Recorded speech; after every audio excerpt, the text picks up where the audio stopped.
You, as you know yourself, are not the final term of your being. And you must die to that one way or another, in giving of yourself to something or in being annihilated, actually, physically, to return, you might say, or to recognize.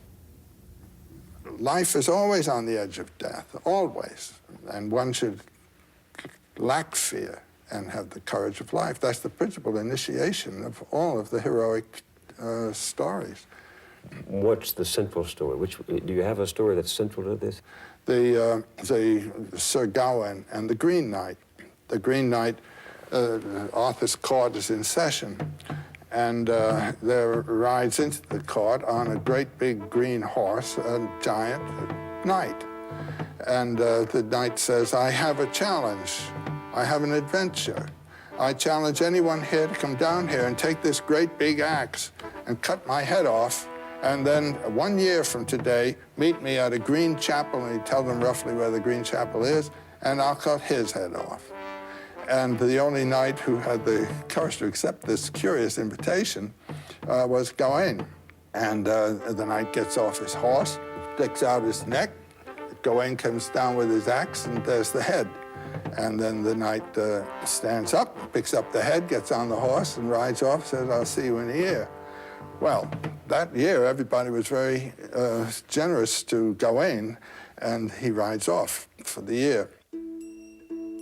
As the day approaches, he finds himself before a little hunter's cabin, and he thinks he'll ask advice here as to where the Green Chapel is, and tells him, I've got to be there in 3 days.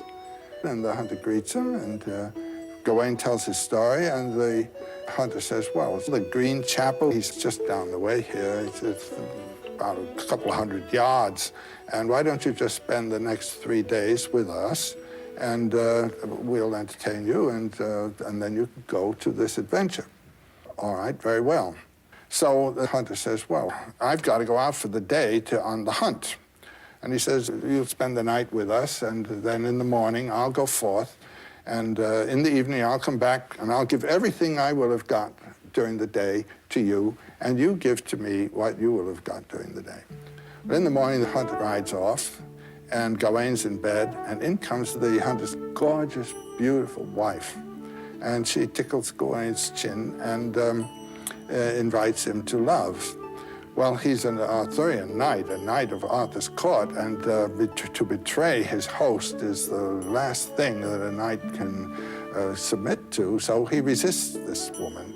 And she's very, very aggressive, and he's very, very stern in his position. And finally she says, well, let me give you a kiss anyhow. So she gives him one big smack, and that's that. In the evening, the hunter comes back with a great haul of game, throws it on the floor, and Gawain gives him a kiss. And they laugh, and that's that. Second morning, a similar event. The wife comes in, and Gawain gets 2 kisses. And the hunter comes back with about half as much game, and he gets 2 kisses. They laugh, and that's that. The third morning, the wife comes in. Now, here's a man about to meet his death. He's about to have his head chopped off.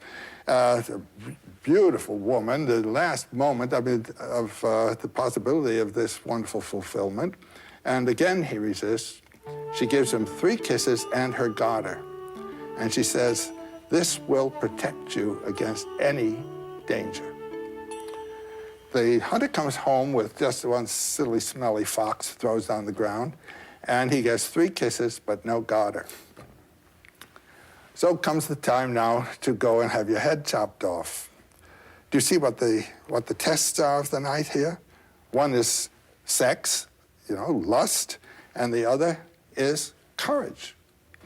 So he approaches the chapel, the Green Chapel, with the Green Knight, whom he's about to encounter, and he hears the knight whetting this great knife, this great axe.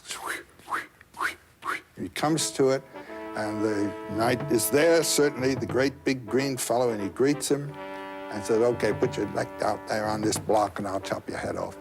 And he lifts the axe, he says, no, stretch out a little more. He does this 3 times. And then the axe comes down and just cuts his neck a little bit. The Green Knight says, that's for the Garter. Well, this is the origin legend of the Knights of the Garter. Here's a knight who really transcended the two great temptations, fear of death and lust for sex and the joys of life. And the moral? And the moral is that the realization of your bliss, your true being, comes when you have put aside the what might be called passing moment with its terror and with its temptations and its statement of requirements of life, that you should live this way.